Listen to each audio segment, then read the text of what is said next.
Karta was born on October 10, 1969 at Budi Kemulian Hospital in Jakarta. From the very beginning, he was raised in a warm and nurturing family environment that laid the foundation of his character. As a child, he was naturally curious, eager to explore the world around him. In 1970, he took his first steps, simple yet meaningful milestones that brought great joy to his family.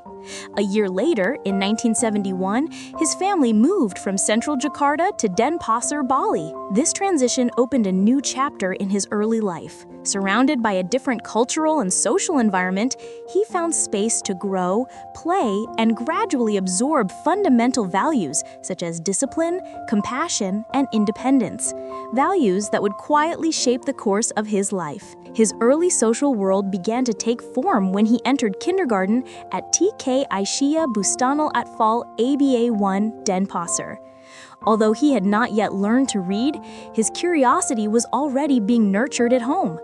Together with his siblings, he would often browse through his father's treasured collection of the Golden Book Encyclopedia, a richly illustrated 16-volume set that sparked his imagination and introduced him to a wider world of knowledge long before he could fully comprehend the written word. As he progressed through primary school, his development unfolded steadily. By the first grade, he had learned to read and write. By the second grade, he was already reading the Juz Amma. In the third grade, he mastered riding a two-wheeled bicycle, and by the fourth grade, he became actively involved in the Pramuka Siaga Junior Scouts at SD Muhammadiyah 1 Denpasar. The Dasadana, the scout principles he memorized during those years, would later become a quiet moral compass guiding his behavior and interactions throughout life. Responsibility came early in his life. After his family moved from Sugianyar Street to Sulawesi Street in Denpasar, he began taking on daily duties. Each morning, before school, he would go to Badung Market to buy groceries for the family. After school, once his homework was done, he worked as a shop assistant and cashier at Sumber Agung bookstore. Occasionally, he was entrusted with handling financial errands, such as depositing sales proceeds or cashing checks at Bank Dagang Negara. Later, after the family relocated to Wacharengang Street, his daily routine evolved. In the afternoons, he would iron clothes for the entire family using a charcoal iron, often accompanied by the voices of radio dramas, simple moments that quietly instilled discipline and resilience. By the fifth grade, his love for reading had grown significantly.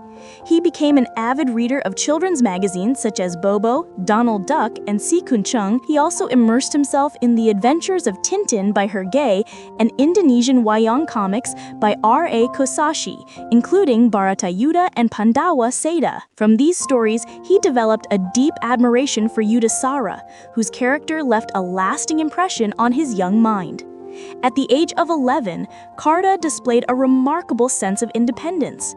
He had already learned to ride a Honda CB motorcycle and, even more impressively, undertook a solo journey from Denpasar to Bandung, traveling over 1,100 kilometers by night bus to spend the Eid holiday with his grandparents. It was a bold journey for a child his age, reflecting both courage and a growing self-reliance. As Karta entered his teenage years, he began a deeper journey of self-discovery. This period marked a transition from childhood curiosity to a more conscious pursuit of knowledge and personal growth. He became increasingly active in school life and social interactions, while the values of responsibility and discipline continued to take root within him. In 1982, when his family relocated from Denpasar to Singosari, Malang, Karta made a significant and independent decision. He chose to remain in Denpasar to continue his education. Living in a modest rented room in the Banjar, Yang Batu Kau area, he embraced a simple life that demanded self-reliance at a young age. During his time at SLUB Saraswati II Denpasar, he actively participated in student and scouting activities. He memorized the Puja Trisandhya prayer recited daily at school, and received a holistic education that combined academic subjects with character education rooted in Hindu philosophy and ethics. This experience enriched his perspective and strengthened his moral foundation. In 1984, he moved to Singosari and continued his studies at SMP Muhammadiyah 7. There, his interests began to sharpen. He developed a strong appreciation for Indonesian language and literature, as well as for the study of the Quran and Hadith. These interests reflected a growing intellectual and spiritual depth. After completing junior high school, he continued his education at SMT Grafika Negeri Malang. It was here that his passion for the graphic arts and printing technology truly flourished. He immersed himself in learning about printing machinery, studying technical specifications from leading global manufacturers. Beyond academics, he remained active in scouting and martial arts, and he made his first voluntary blood donation, a sign of his growing social awareness. His industrial internships at PT Asia Offset in Solo and PT Intermasa in Jakarta provided valuable real-world experience.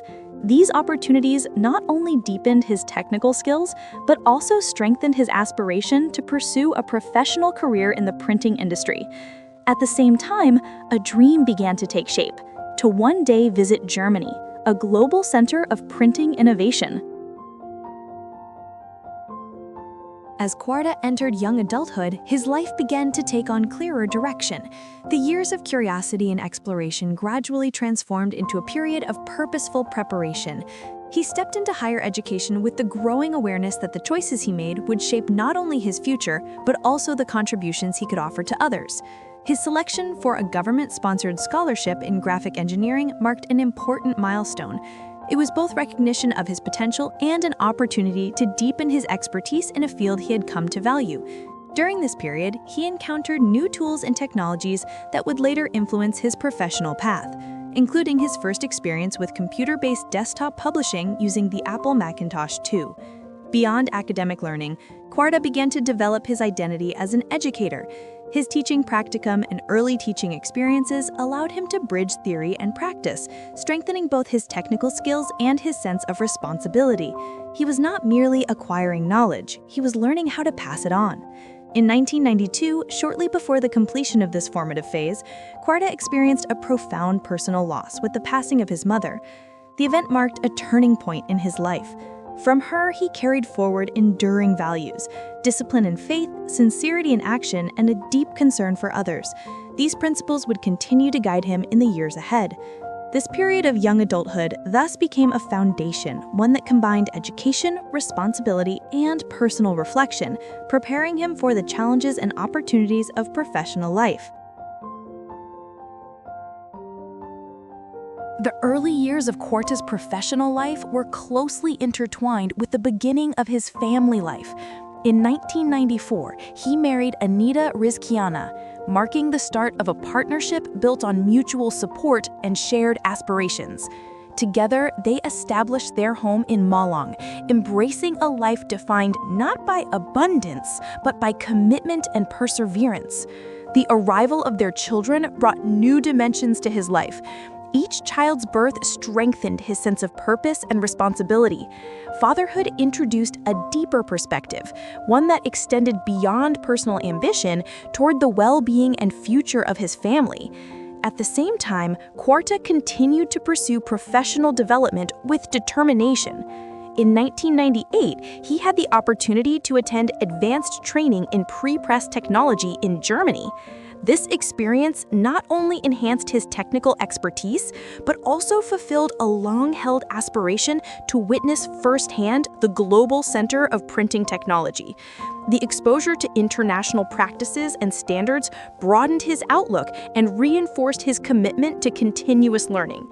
In the years that followed, he participated in various international training programs and forums, further strengthening his competence and global perspective. This period reflected a delicate balance between professional growth and family responsibility, both of which he approached with equal dedication. Quarta's early career as a civil servant was characterized by steady progress and increasing responsibility. He approached his work with discipline and initiative, gradually building a reputation as a reliable and forward-thinking professional. During this period, he became actively involved in the integration of technology into education, a field that was still developing in Indonesia at the time. His contributions ranged from coordinating information systems to supporting the implementation of internet-based learning initiatives. One of his notable roles was his involvement in the development of early online school admission systems, an innovation that would later evolve into broader national systems.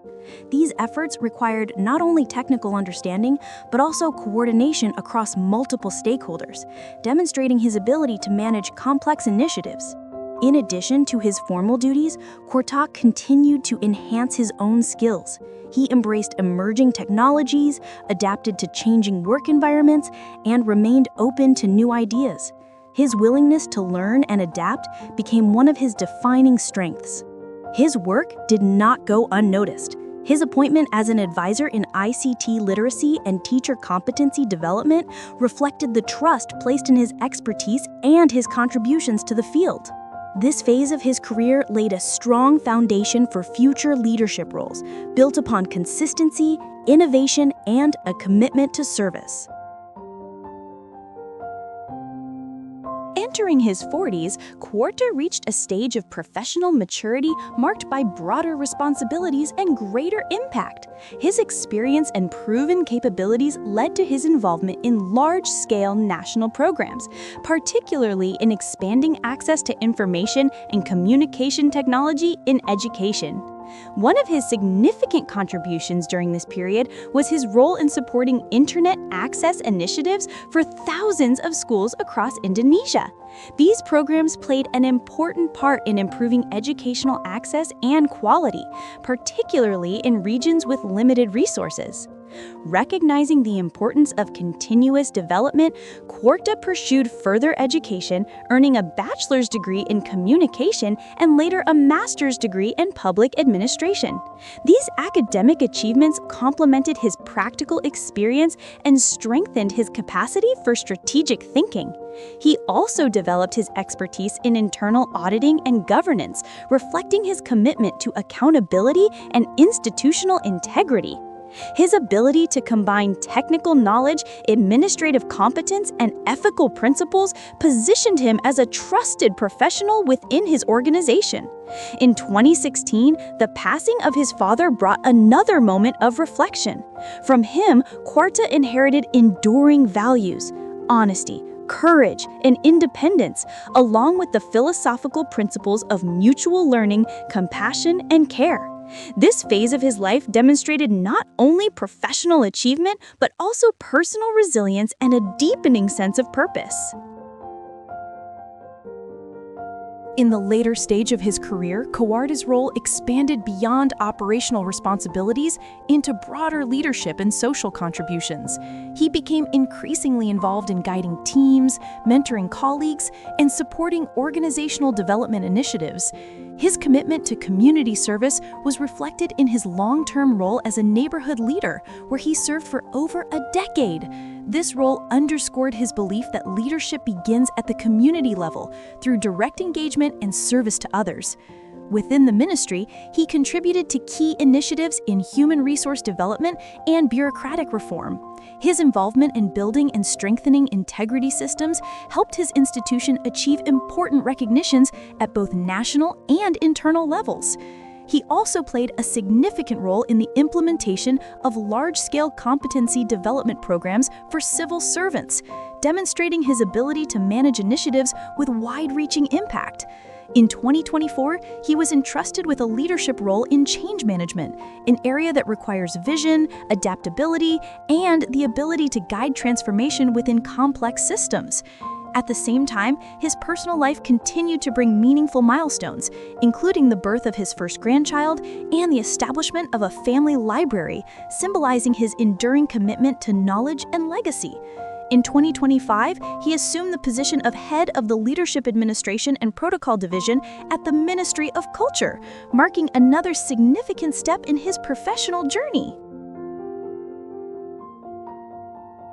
Kawarda's life reflects a journey shaped by perseverance, responsibility, and a commitment to continuous growth. From his early years to his later achievements, each phase contributed to the development of a character grounded in integrity and service. His legacy is not defined solely by positions held or accomplishments achieved, but by the values he consistently upheld: dedication to learning, responsibility toward others, and loyalty to both family and duty.